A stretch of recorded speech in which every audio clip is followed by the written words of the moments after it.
La gardienne de dindons, conte du Nouveau-Mexique.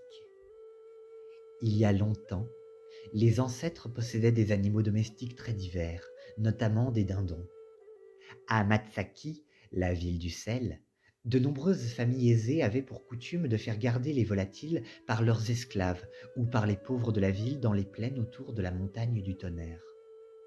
À Matsaki, à la frontière de la ville, une jeune fille très pauvre vivait seule dans une vieille maison délabrée d'une seule pièce. Elle portait des vêtements rapiécés, en lambeaux et sales. À cause d'une négligence prolongée et à des maladies, elle était devenue pitoyable. Elle avait des cheveux qui formaient une tignasse emmêlée et des joues creuses. Pourtant, elle n'était pas laide avec ses yeux clairs. Jour après jour, elle subsistait avec la nourriture que les gens lui donnaient et parfois recevait des guenilles. Mais elle était tellement pauvre que pour vivre, elle gardait les dindons. Elle était humble et gentille, et reportait cette bonté sur ses dindons qu'elle promenait vers les plaines. Les dindons appréciaient ce traitement. Ils aimaient tant leur maîtresse qu'ils obéissaient au moindre signe de sa part, allaient n'importe où, n'importe quand. Un matin, la pauvre fille a descendu ses dindons vers la plaine. Elle est passée par la ville de Zuni, avec ses anciennes maisons, et a longé tous les murs. Tout à coup, elle a entendu un prêtre proclamer que la danse de l'oiseau sacré se tiendrait dans 4 jours. La pauvre fille n'avait jamais été autorisée à regarder, ni même à se joindre aux festivités des peuples voisins. Elle désirait vraiment voir cette danse, mais elle a vite renoncé à ses rêves et a confié à ses dindons. Il est impossible que je puisse participer à la danse de l'oiseau sacré. Mes vêtements sont trop sales, et avec mes cheveux emmêlés et mes joues creuses, j'ai l'air malade. À la nuit tombée, elle a ramené les dindons dans leur cage. Les matins suivants, quand elle sortait ses dindons, elle voyait les gens préparer leurs habits. Les villageois cuisinaient des mets délicats. Ils s'organisaient pour la fête, discutaient et s'amusaient joyeusement à l'idée de cet événement. Et pendant ce temps-là, elle promenait les dindons et parlait à ses volatiles. Le 4e jour, les habitants de Matsaki sont partis pour Zuni, partis pour la danse de l'oiseau sacré. La jeune fille s'occupait de ses dindons. Soudain, un gros dindon a fait un éventail de sa queue, une robe de ses ailes, et a rougi de fierté en prononçant ces paroles. Jeune fille, notre maîtresse, nous connaissons tes pensées et nous les prenons en pitié. Nous souhaitons que tu t'amuses comme les autres gens. Au début d'après-midi, quand la fête sera plus gaie et que les autres seront plus heureux, nous t'aiderons à devenir belle et élégante. Puis le gros dindon a prévu ce qui arriverait. Personne ne te reconnaîtra pendant la danse de l'oiseau sacré. Les jeunes hommes voudront te prendre la main dans le cercle formant la piste de danse. Jeune maîtresse, voudrais-tu aller voir cette danse et être fêtée avec le meilleur de ton peuple?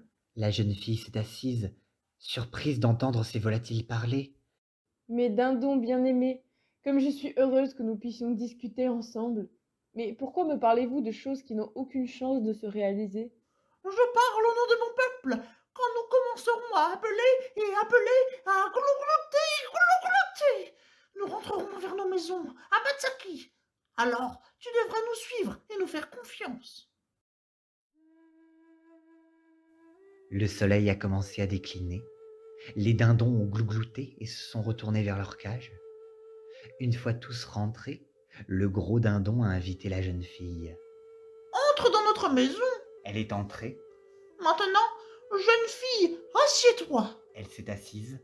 Donne-nous un à un tes vêtements. Nous allons voir ce que nous pouvons faire pour toi. La jeune fille a docilement enlevé les couches de vieilles guenilles qui recouvraient ses épaules et les a déposées sur le sol. Le gros dindon a pris les guenilles dans son bec et les a éparpillées. Il les a picorées, picorées, picorées. Il les a piétinées, piétinées, piétinées, tout en agitant ses ailes. La tête haute, il a reculé et a avancé dessus. Ensuite, il a pris les vêtements dans son bec Et toujours en avançant noblement, il s'est mis à tousser, à tousser. Il a déposé au pied de la jeune fille une partie des guenilles qui s'était transformée en une belle cape de coton blanc brodé. Après, un deuxième dindon s'est avancé en toussant et lui a donné un autre vêtement. Et un autre dindon s'est approché jusqu'à ce que tous les vêtements de la jeune fille soient neufs et beaux. Avant qu'elle n'ait revêtu ses nouveaux habits, les dindons ont encerclé la jeune fille, chantant et chantant, piaillant et piaillant. Ils l'ont brossée de leurs ailes jusqu'à ce que sa personne soit propre et sa peau tendre et lumineuse. Elle ressemblait maintenant à la plus belle des jeunes filles de la plus riche des maisons. Ses cheveux étaient devenus souples et ondulés, ses joues étaient pleines, ses yeux dansaient avec le sourire. Finalement, un vieux dindon à la barbe fripée s'est avancé.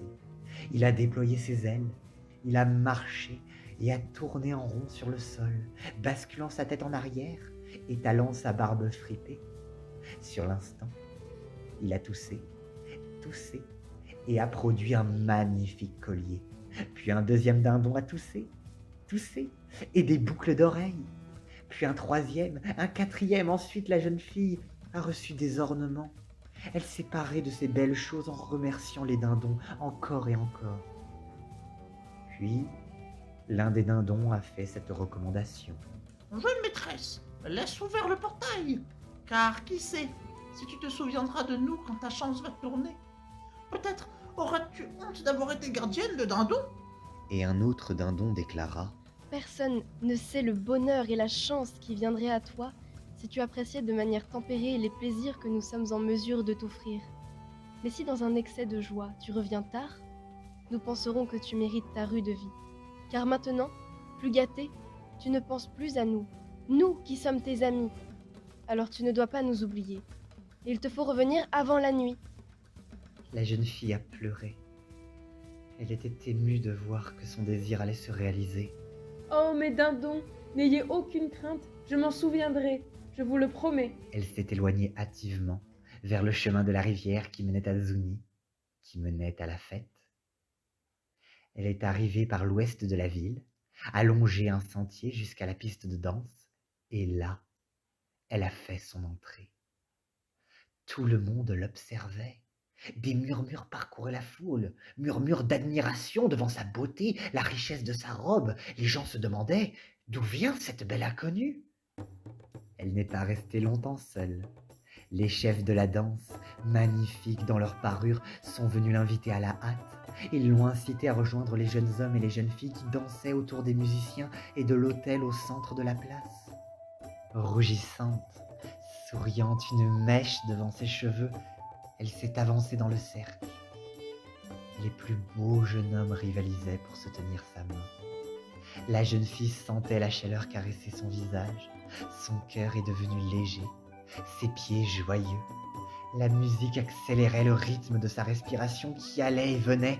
Elle a dansé, dansé jusqu'à ce que le soleil descende à l'ouest. Dans un excès de joie, elle a pensé au dindon. Elle s'est dit qu'elle n'allait pas quitter ce précieux moment où tout le monde l'admirait pour retrouver son troupeau de dindons glougloutants. Elle allait rester un peu plus longtemps, juste avant que le soleil ne se couche. Elle rentrerait alors en courant. Alors, les gens ne pourraient savoir qui elle était. Et elle aurait la satisfaction de les entendre se demander qui était cette belle jeune fille qui s'était jointe à la fête. Alors, une autre danse s'est lancée. Jamais on ne la laissait se reposer. Tous les jeunes hommes voulaient avoir l'inconnu pour chaque danse. Et le temps a passé très vite. Enfin, le soleil s'est couché. La fête s'est terminée avec la nuit et soudain la jeune fille s'est échappée. Elle a couru avec le pied agile. Elle a emprunté le chemin de la rivière pour que personne ne puisse la suivre. Mais pendant ce temps, les dindons se demandaient si leur maîtresse allait revenir. Et tout à coup, un vieux dindon s'est plaint.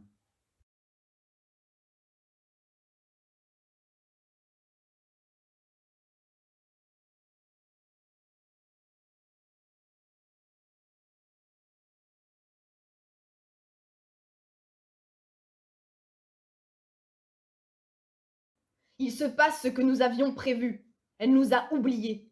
Elle ne mérite pas mieux que ce à quoi elle a été habituée. Allons vers les montagnes et ne subissons plus cette ennuyeuse captivité, car nous ne pourrons plus voir notre maîtresse aussi bonne et honnête que nous la connaissions par le passé.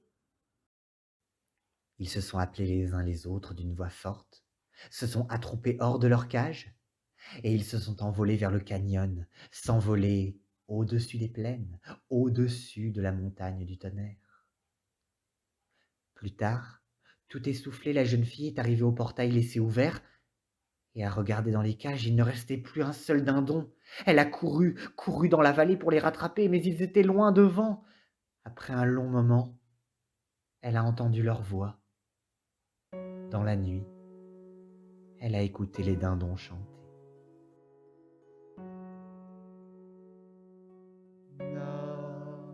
Notre gardienne, au cœur léger, s'en est allée. Belle, richement vêtue, elle a filé sans se retourner. Nous, ses amis, l'avons attendue, notre maîtresse n'est pas revenue. Elle n'a pas respecté sa promesse, nous sommes donc partis vers la plaine.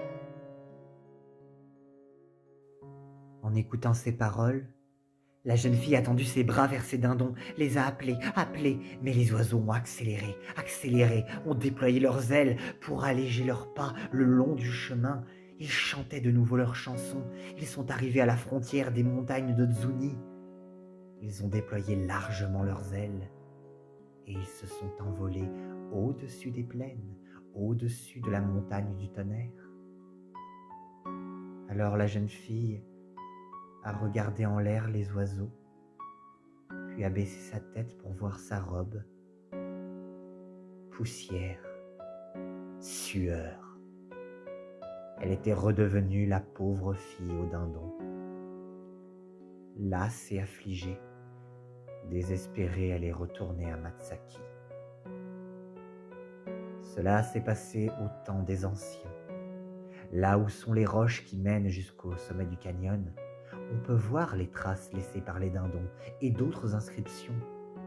Les plus récentes sont leurs chansons que les dindons ont chantées cette nuit-là, gravées dans la roche. Et depuis ce jour, dans les plaines bordant les montagnes de Zuni, les dindons abondent plus que partout ailleurs.